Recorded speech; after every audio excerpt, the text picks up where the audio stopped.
Yes. I have a question about a book I've written that's image rich, another image question. My pages I have formatted as PDFs.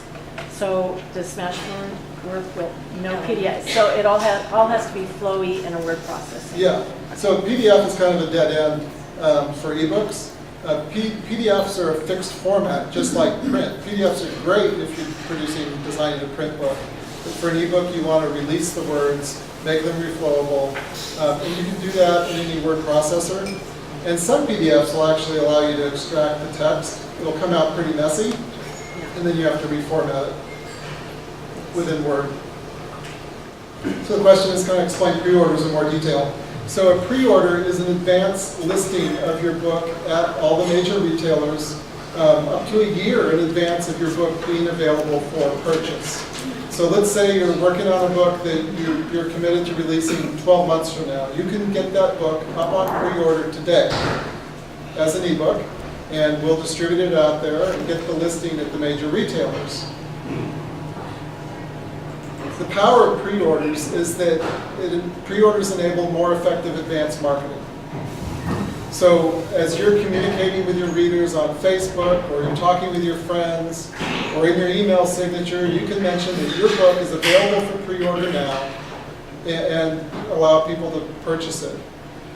So for example, if you're on Facebook, your readers are probably interested, your friends, family, readers are interested in what you're working on now. You may not think of that as marketing, but you're marketing your book then.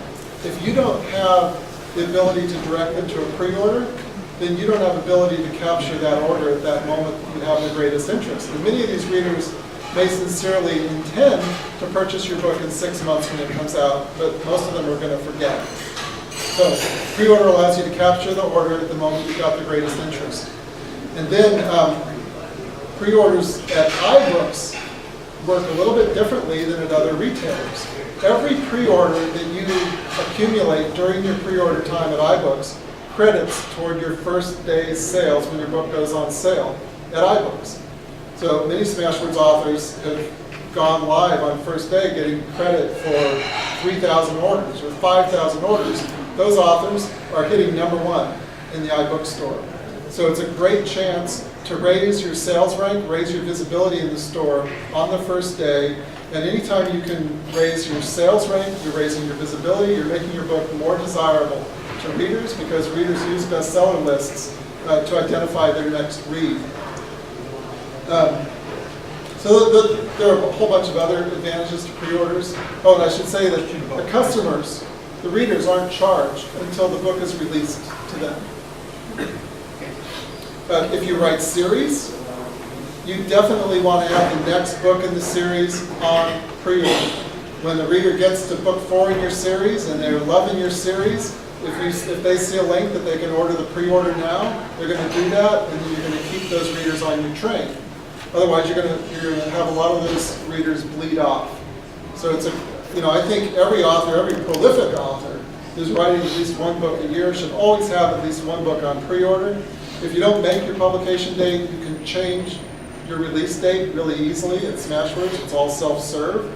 So if you're going to be a month late, you can move the date back. We've got a lot of authors who finish their book early and it's ready for publication early, so they'll move the date up and release earlier. So pre-orders are awesome. I think we've got a couple of marks. Yes. Is it advisable to discount pre-orders on what is going to be retail?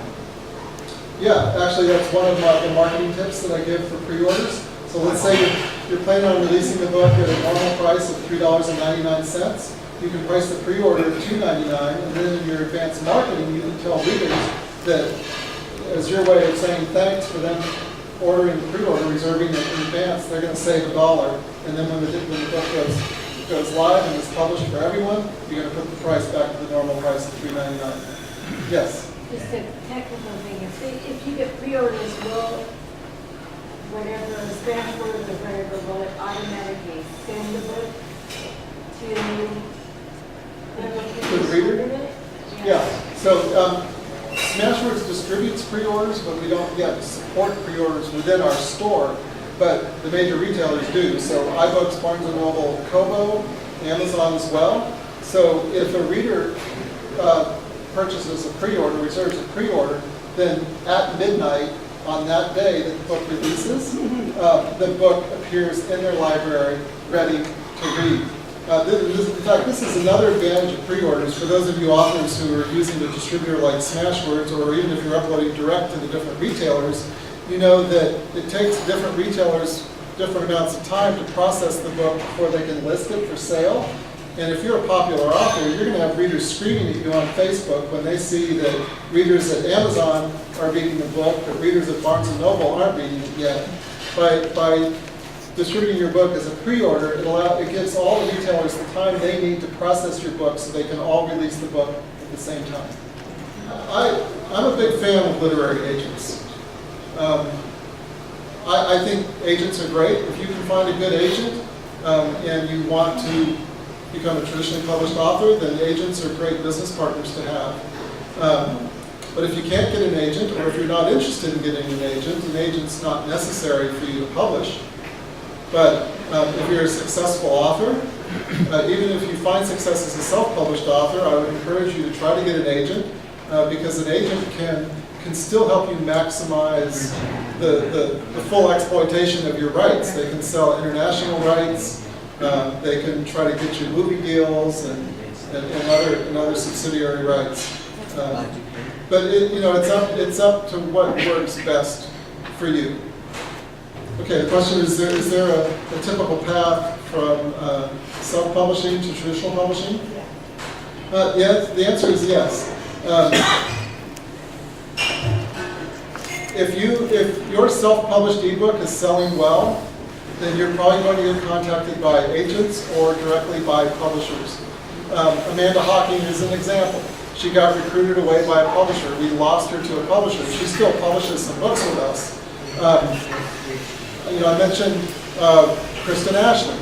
She couldn't get an agent to represent her. She couldn't find a publisher, so she self-published. And once she hit the New York Times on her own as a self-published author, the publishers came knocking on her door. And she works with traditional publishers, and she continues to self-publish. Jamie McGuire, another New York Times bestseller, started off self-publishing, then went to traditional publishing, and then came back to self-publishing. So to the extent you're successful as a self-published author, it's going to open up all kinds of doors for you in the traditional world because you've proven that there's a commercial market for your book. But on the other hand, if you self-publish and you don't sell anything, then that's not going to help you get a publishing deal. For those who didn't hear it, basically your writing is your mind and it's your immortality. Yeah, and so, and that's the way to look at it. In fact, I would encourage everyone who's self-publishing, or even if you're traditionally publishing, you should leave out instructions for your heirs, where your book is, the different passwords to access your accounts, so that, and your advance directive. What do you want to happen to your books? Do you want them to remain for sale everywhere? What do you want the price to be? Who do you want to be the beneficiary of these books? And provide your heirs all the instructions, because now that we've been in business 10 years, we've had a lot of authors die, and it's a challenge, and to hear from heirs who, well, we don't always hear from the heirs, and we want those books to be connected to the heirs because that's your work product. So leave advance instructions, because ultimately, if your book is out there making money, eventually whoever's selling that book is going to have to give that money to the IRS. And they don't need your money. They don't need it. Yeah, one more thing. All right, thank you. All right, thank you.